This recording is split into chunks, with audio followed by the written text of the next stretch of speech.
Կովկաս հյուրանոցային համալիր։ Լիարժեք հանգիստը երաշխավորված է։ Հասցեն Վահագնի թաղամասի հարևանությամբ։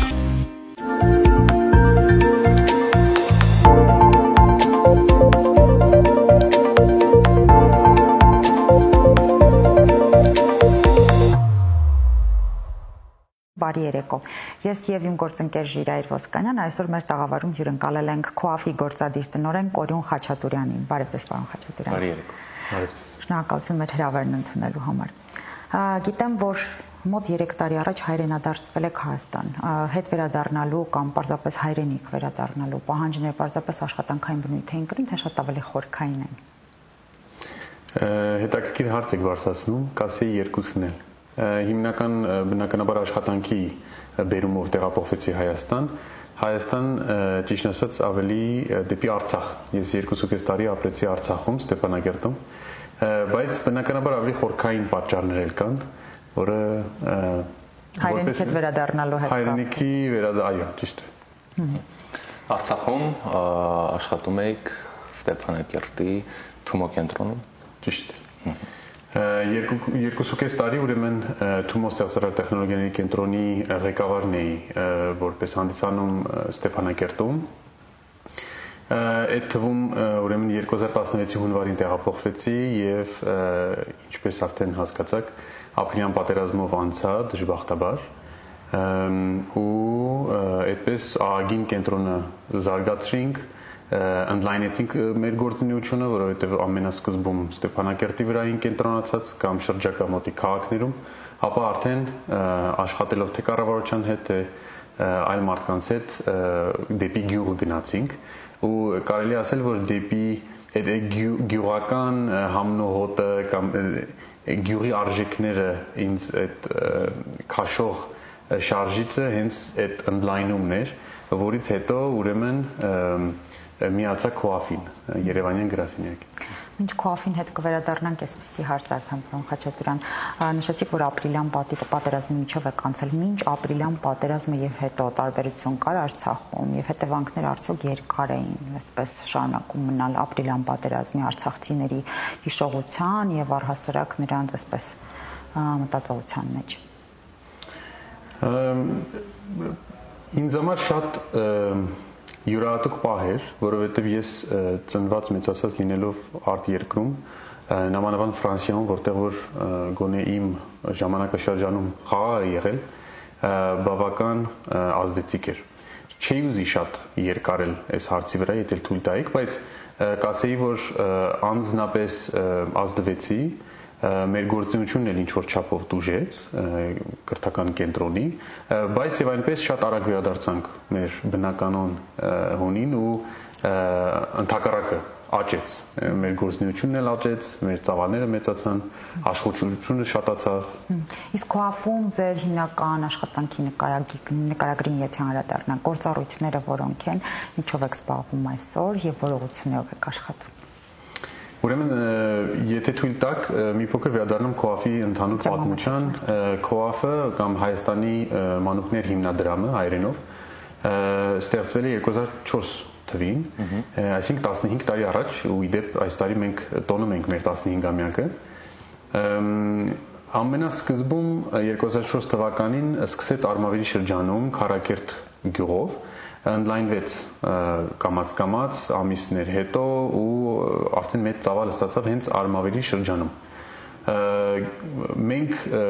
բառեզբուն իմաստով գյուղական համայնքների հետ էինք աշխատում եւ մինչ այսօր հենց գյուղական համայնքների հետ ենք աշխատում։ Ոչ մի քաղաք կամ ոչ բնականաբար Երևանում գործունեություն չենք ծավալում։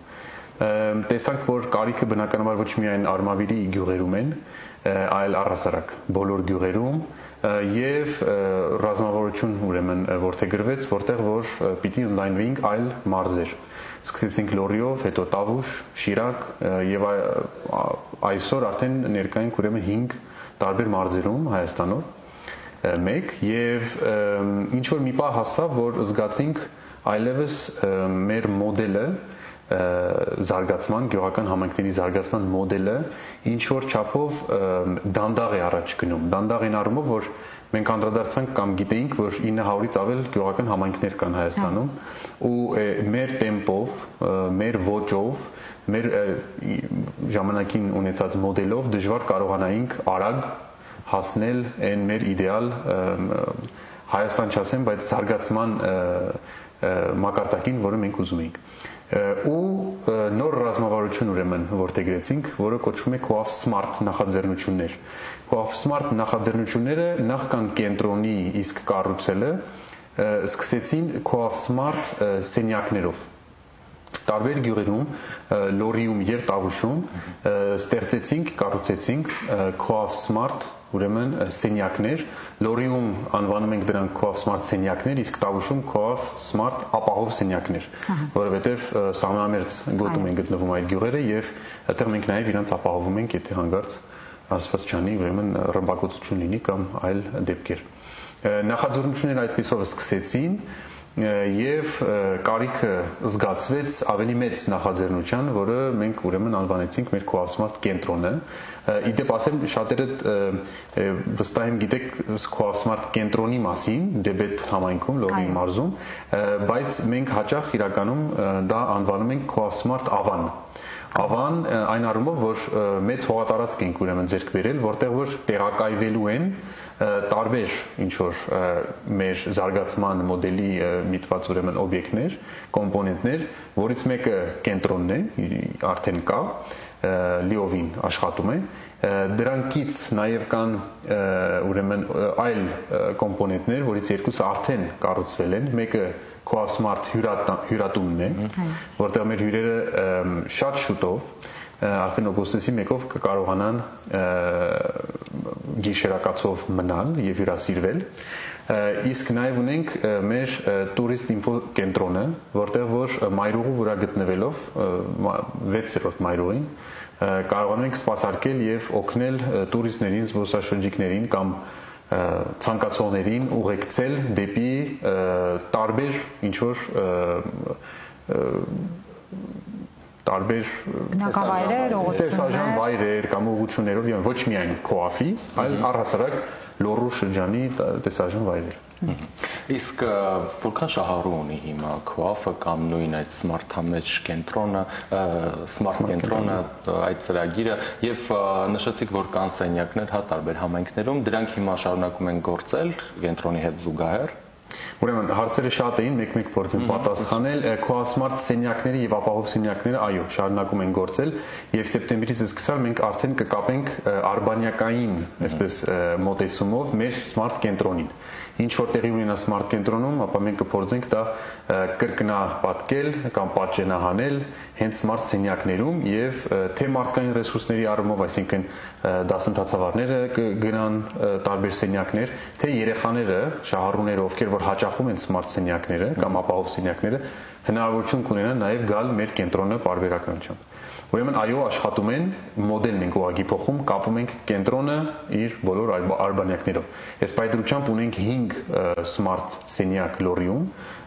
եւ 3 Smart ապահով սենյակ Տավուշում։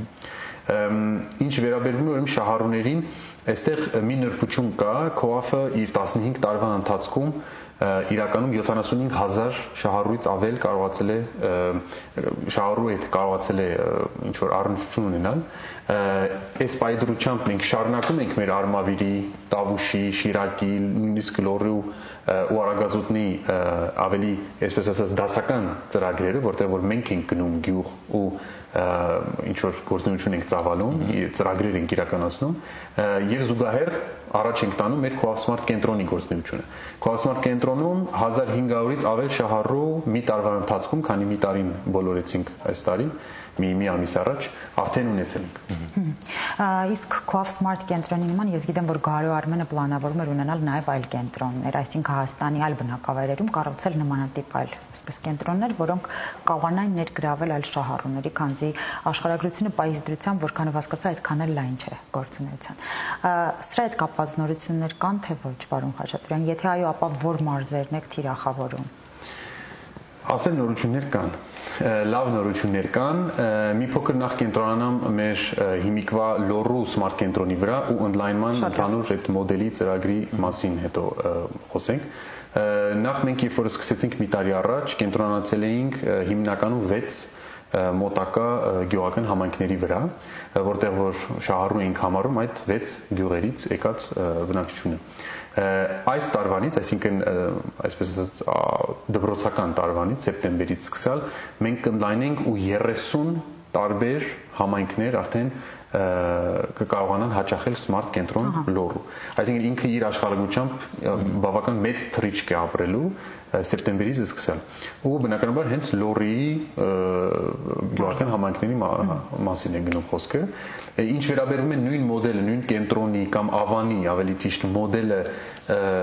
կրկնապատկելու այլ մարզերում, մեր ռազմավարության մեջ դրված է, որ ամեն մի մարզ Հայաստանի, ներառյալ Արցախը, ինչ որ մի պահից պիտի ունենա իր սմարթ ավանը, COAF սմարթ ավանը։ Մեր հաջորդը ես կարող եմ բացահայտել, դա կլինի Արմավիրում, որտեղ որ մենք բավական մեծ գործ ենք ծավալել 15 տարի շարունակ։ Դեռ թվականները հստակ չեմ կարող ասել, բայց դա է թիրախավորվել։ Զուգահեռ մենք մեր լոռու հիմիկվա ավանը հագեցնելու ենք տարբեր կոմպոնենտներով։ Այդտեղ կարող եմ մի քանի գաղտնիքներ բացահայտել, եթե դեմ չեք։ Մենք ուրեմն որպեսի ամբողջ տարածաշրջանը կարողանանք զարգացնել ոչ միայն գյուղերը, այլ նաև կարողանանք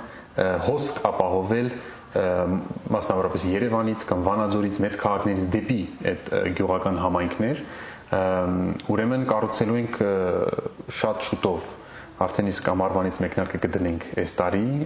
COAF Smart ուրեմն համագումարների կենտրոն,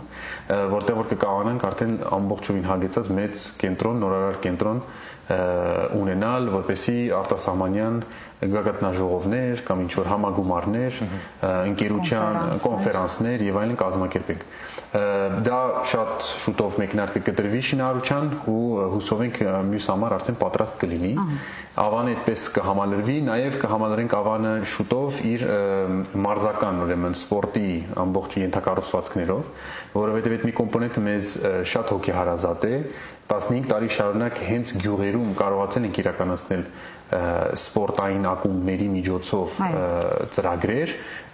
դա պակասում է այս պայդրությամբ սմարթում ու դա նաև կհամալրենք, երբ որ այդ ենթակառուցվածքը ունենանք։ Քանի որ բարբերաբար միշտ մեզանում արդիական թեմային է տարածքային համաչափ զարգացումը, կարող ենք ենթադրել, որ պետության հետ համագործակցում եք թե ոչ տվյալ հարցում, հա, եւ ընդլայնում եք հիմնականում մարզերն են թիրախավորված գյուղական համայնքները, պետության դերը ձեր գործունեության մեջ ինչ աջակցություն եք ստանում նույն տարածքային համաչափ զարգացման մասով։ Պետության հետ տարբեր նախարարությունների գծերով ահագին մեծ աջակցություն ունենք, դա միանշանակ։ Համագործակցում ենք որոշ հատուկեն ծրագրերի շուրջ, օրինակ համար առողջապահական ծրագրերի շուրջ, օրինակ համար կրթական, սոցիալական, նույնիսկ ասեի, մենք ոչ միայն համագործակցում ենք նախարարության մակարդակով, այլ նաև մարզային մակարդակով եւ գյուղական համայնքների մակարդակով։ Պարզ օրինակ տամ, մեր ծրագրերի մեջ ընդգրկված են սոցաշխատողներ, ովքեր մեր կողմից պատրաստվում, վերապատրաստվում, նույնիսկ ասեի, երբեմն վարձատրվում ինչ որ չափով ուղղորդվում դեպի տարբեր խնդիրներ ունեցող ընտանիքներ կամ ինչ որ համայնքներ, դա շատ սերտ համագործակցությամբ ենք անում թե գյուղական համայնքի հետ, թե մարզի հետ։ Այո։ Սպորտային կոմպոնենտին անդրադարձարեցիք, նշեցիք, որ սա շատ կարևոր է եղել, բայց ես գիտեմ, որ տվյալ դեպքում օրինակ եթե անդրադարձանենք նույն COAF Smart կենտրոնին լոռում, այնտեղ գործում են նաև մի շարք այլ խմբակներ։ Կխնդրեի սրան անդրադառնալ, ինչ ուղղվածություններ եք վերցրել եւ ինչպես եք որոշում, թե օրինակ այս պայծրությամբ ինչ խմբակ է անհրաժեշտ համայնքին։ Հենց կենտրոնի մասին է գնում։ Եթե կենտրոնին, այո, այս պայծրությամբ կենտրոնում ունենք 30-ից ավել տարբեր խմբակներ, 30-ից ավել տարբեր խմբակներ։ Առաջին տարին անկեղծ ասած բավականին մեր համար լավ հարուստ փորձեր ու փորձարկել ենք տարբեր խմբակներ պահանջից ելնելով նախ եւ առաջ, այսինքն շատ հստակ հարցումներ ենք անցկացնում, ժողովներ ենք անցկացնում հենց համայնքների հետ, ու հասկանում որտեղ ինչն է պակասում եւ ինչի պահանջարկը կա։ Բնականաբար մեր կողմից էլ ուղղորդում ենք, այսինքն միայն պահանջարկին չենք նայում, այնպես որ այս տարի մի տարվա ընթացքում ուրեմն շատ տարբեր խմբակներ ծրագրեր իրականացրեցինք, հիմնականում 4 ուղղությամբ։ Առաջինը ուրեմն հաղորդակցության միտված հմտություններ զարգանալու, հիմնականում լեզուներ, մենք մշտական անգլերենի ուրեմն դասեր ենք անցկացնում թե փոքրերին, թե մեծերին, մեծահասակներին, այդտեղ համագործակցում ենք օրինակ համար DVV International-ի հետ, համագործակցում ենք ամերիկյան դեսպանատան հետ, այդտեղ բավական սերտ համագործակցություններ ենք զուտ անգլերեն լեզվի դասավանդման հետ։ Թրքերեն ենք ունեցել, ֆրանսերեն ունենք այժմ, ռուսերեն ունենք այժմ, լեզուներով բավական հագեցած ենք, դա մի ուղղությունն է, հաղորդակցությունն է, այսպես ասած։ Երկրորդ ուղղությունը դա արվեստն է, մենք իրոք հավատում ենք, որ եթե պիտի զարգանանք, ապա այդ զարգացումը ինչ-որ մի հիմքի վրա պիտի հիմնվի եւ այդ հիմքը պետք է լինի մշակույթը, այն ինչը որ մեր արժեքներն են ու ինչը որ մեր պատմությունն է ներկայացնում, այդ նույն բանի գաղափարը հետևելով կարևորություն ենք դարձնում արվեստների վրա, ունենք ուրեմն նկարչության, ունենք պարի, երաժշտության եւ այլ տարբեր արվեստների հետ կապված ծրագրեր հենց Սմարթում, այդտեղ հիմնականում արդեն երեխաներն են, պատանիներն են հաճախում։ Ունենք նաև մի ամբողջ թև, որը կենտրոնանում ենք տեխնոլոգիաների վրա, այդտեղ ուրեմն բացել ենք արդեն մի տարի եղավ ռոբոտաշինության խմբակ Smart կենտրոնում, թվային նկարչության խմբակ, թվային երաժշտության խմբակ, ծրագրավորման խմբակ, դրան էլ ենք բնականաբար հակված, որ զարգացումը նաև տեխնոլոգիայի միջոցով գնա, բայց ոչ միայն։ Բավականին լայն է սպեկտրը։ Բավականին լայն է սպեկտրը, իմիջիայլոց ասեմ, որ մեր զարգացման մոդելը գյուղի կամ գյուղական համայնքների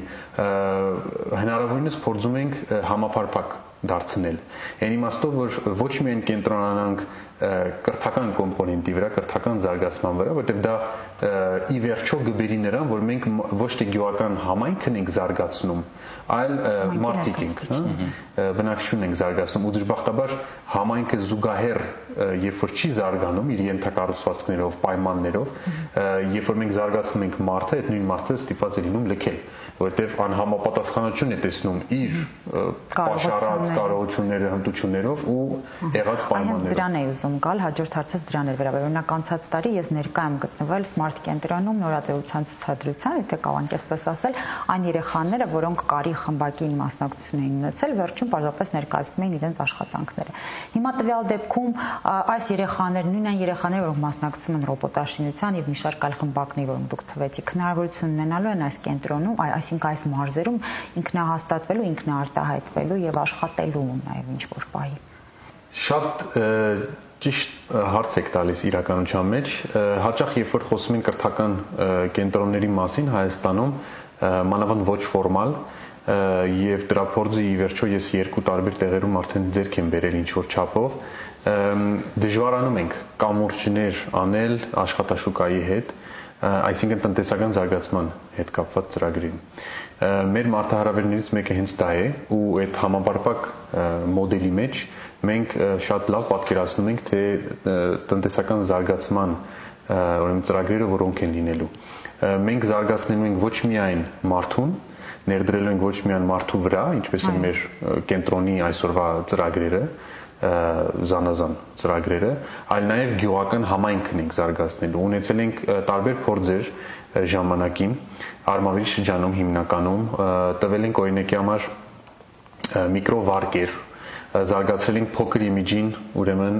ձեռնարկատիրությունները, տարբեր գյուղատնտեսական զարգացման ինչ որ բիզնեսներ ենք ստեղծել, նույն բանը հենց մեր փորձից հիմնվելով արդեն Լորիում ենք սկսելու,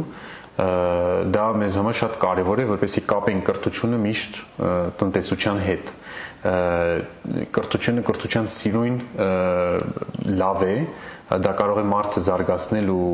ինչ որ հետաքրքիր կերպարներ ստեղծենք Հայաստանում, բայց ի վերջո մեր նպատակը նաև նրանում է, որ մարդիկ թե զարգանան, բայց նաև զարգացնեն հենց իրենց շրջակայքը, այսինքն գյուղական համայնքները։ Ի վերջո մենք ապա կենտրոնացնում ենք զարգացումը։ Շատերը հարցնում են ու մեզ ինչ որ չափով խելագարի տեղ են դնում, թե ինչու այսքան ներդրում արեցի գյուղական համայնքում, դեբետում, այսպես ասած լորիում, կարող ենք նույնը անել Երևանում կամ գոնե Վանաձորում։ Մենք իրականում խորապես համոզված ենք, որ գյուղն էլ ունի իր արժեքը եւ գյուղն էլ ունի իր ապագան։ Հետեւաբար, եթե պիտի ֆինանսական ներդրման մասին խոսենք, ապա իրենք են արժանի դրան։ Եվ դրա հետ կապված գալիս է այդ Ավանի գաղափարը։ Այսինքն մենք ոչ թե շենք ենք կառուցել, որպեսզի գեղեցիկ լինի, ինչքան էլ գեղեցիկ լինի, այլ շենք ենք կառուցել, որպեսզի շուրջը ամբողջ թե մեր միջոցներով, թե այլ միջոցներով համագործակցելով կարողանանք այդ ամբողջ էկո համակարգը զարգացնել։ Եվ նախորդ շաբաթ կենտրոնում հյուրընկալել եք վարչապետ Նիկոլ Փաշինյանին, եթե չեմ սխալվում, Սմարթամեջ կոչվող, հա, նախաձեռնության։ Սմարթամեջ կոչվող մեր միջոցառումների շարքը, ուրեմն անցած տարվա, եթե չեմ սխալվում, դեկտեմբերի սկզբից արդեն սկսեցինք Սմարթամեջ, անգլերենով Smart Connects միջոցառումների շարքը, որտեղ որ մինչ ուրեմն Նիկոլ Փաշինյանի վարչապետի գալը ունեցել էինք արդեն 10 նմանատիպ միջոցառումներ։ Նպատակը շատ պարզ է՝ բերել լավագույն մարդկանց, հրավիրել լավագույն մարդկանց մեր, այսպես ասած, այդ էկո համակարգում, որպեսզի նաև այդ միջազգայնություն կամ տարբերություն, տարբեր մտածելակերպեր եւ այլն կարողանանք մտցնել այդ մեր համակարգում։ Քանի որ Նիկոլ Փաշինյանի անունը հիշատակեցինք, չենք կարող հեղափոխություն բառնել չհիշատակել, ըստ ձեզ մեր երկրում smart հեղափոխության շարժիչը որն է, ով է։ Smart հեղափոխության շարժիչը մարդն է։ Մարդը, անհատը։ Շնորհակալություն։ Շնորհակալություն ձեզ։ Իմ գործընկերներ են Հոխիկյանի հետ հյուրընկալել ենք ՔՕԱՖ-ի գործադիր տնօրեն Կորյուն Խաչատուրյանին։ Շարունակեք իրադարձությունների զարգացմանը հետևել առաջին լրատվականի եթերում։